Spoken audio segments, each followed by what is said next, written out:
dua kelompok. Kita bakal berdiskusi bagaimana cara membuat berita yang akan nantinya berita itu kita buat secara bersama-sama.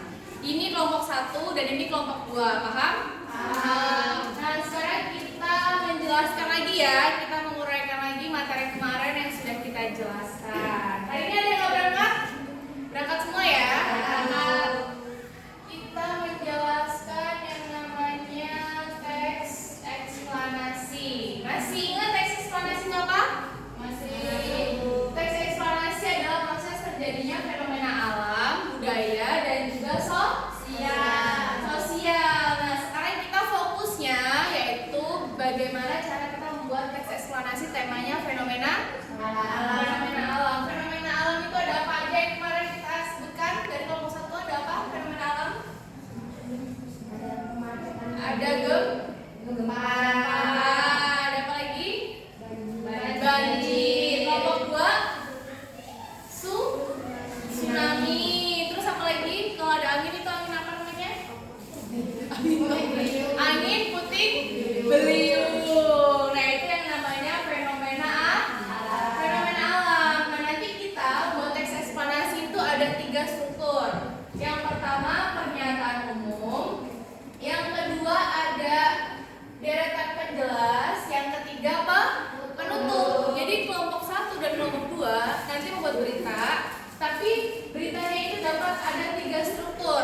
Yang pertama itu pernyataan umum. Pernyataan umum itu adalah materi awal. Kalau deretan penjelas itu adalah isi berita.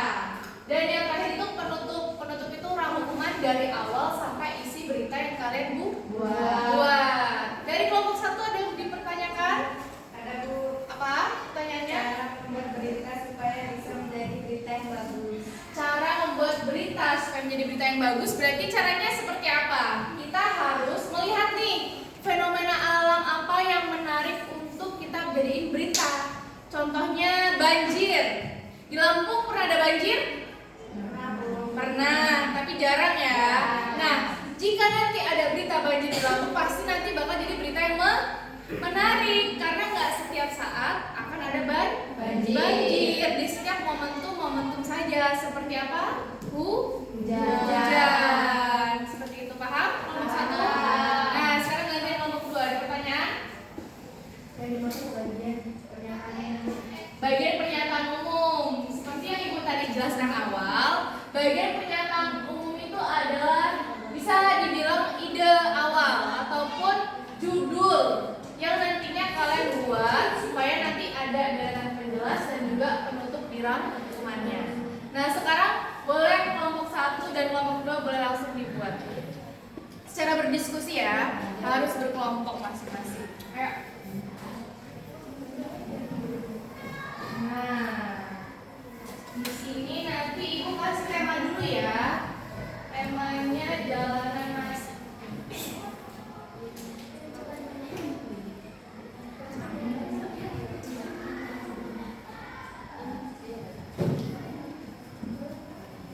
Oke, temanya ini aja. Macetnya di perjalanan kota. Itu jalan macet kan? Kelihatan nggak? Kelihatan. Dari sini kelihatan kan? Nah, nanti kalian lihat gambar, boleh berdiskusi. Nanti kita buat apa ya? Apa pernyataan umumnya dari gambar yang Ibu kasih, deretan penjelasnya apa, dan rangkumannya. Kelompok 1 boleh dicatat, kelompok 2 boleh langsung dicatat. Silakan.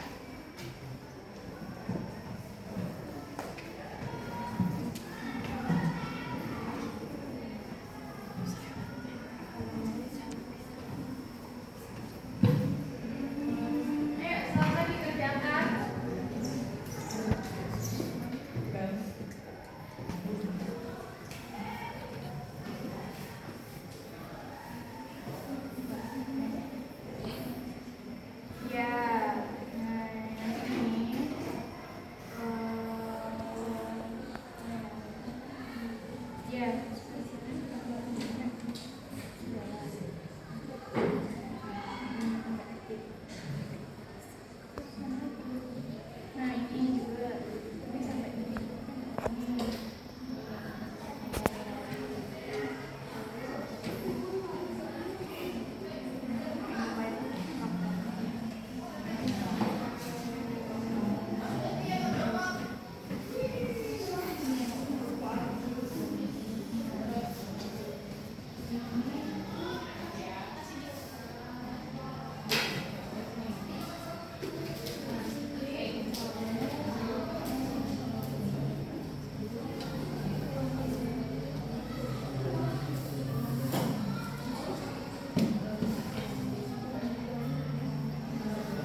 Ada pernyataan umum, deretan penjelas, dan juga kesimpulan.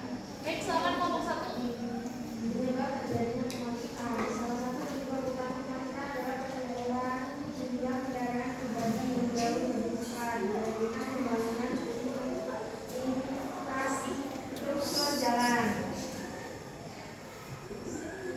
Terus deretan penjelasnya. Proses terjadinya kemacetan biasanya diawali saat volume kendaraan meningkat pada jam-jam tertentu seperti pagi dan sore. Upaya mengatasi kemacetan. Untuk mengurangi kemacetan, pemerintah masyarakat perlu bekerja sama. Peningkatan kualitas transportasi umum, pembangunan jalan baru, penerapan sistem ganjil genap, serta edukasi untuk mendorong penggunaan kendaraan bersama dapat menjadi solusi. Oke, kesimpulannya. Itu kesimpulannya tadi. Oke, bagus. Sekarang gantian kelompok 2.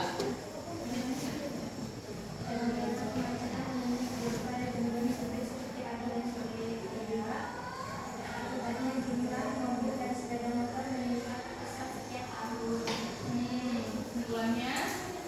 Penataan kembali infrastruktur jalan serta meningkatkan kesadaran masyarakat mengenai tertib berlalu lintas. Apa?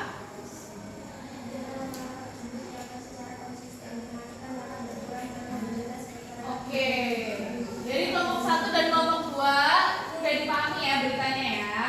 Jadi macetnya di jalan itu berarti terjadinya karena apa?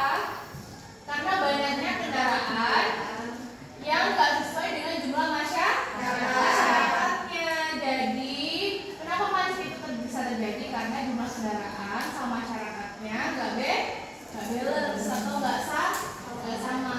Bisa paham dari sini? Paham. Boleh kelompok 1 dikumpulkan tugasnya. Kelompok 2. Oke, nanti ibu sama-sama koreksi tugas hari ini. Ada yang mau dipertanyain lagi? Sudah paham? Nah, dari berita yang kalian buat hari ini, alhamdulillahnya sudah lumayan bagus. Tapi kita harus terus belajar supaya nanti kita mudah untuk memahami dan membuat berita dan menjadi teks eksplanasi yang bagus dan menarik. Dari sini sudah paham semuanya? Alhamdulillah. Kalau begitu kita sama-sama untuk belajar hari ini dengan mengucap lafaz hamdalah. Alhamdulillah. Nah, semoga hari ini kita terus bersemangat dan sehat selalu ya. Amin. Wassalamualaikum warahmatullahi wabarakatuh. Waalaikumsalam warahmatullahi wabarakatuh. 3 menit lagi, Bu. Enggak apa-apa lah.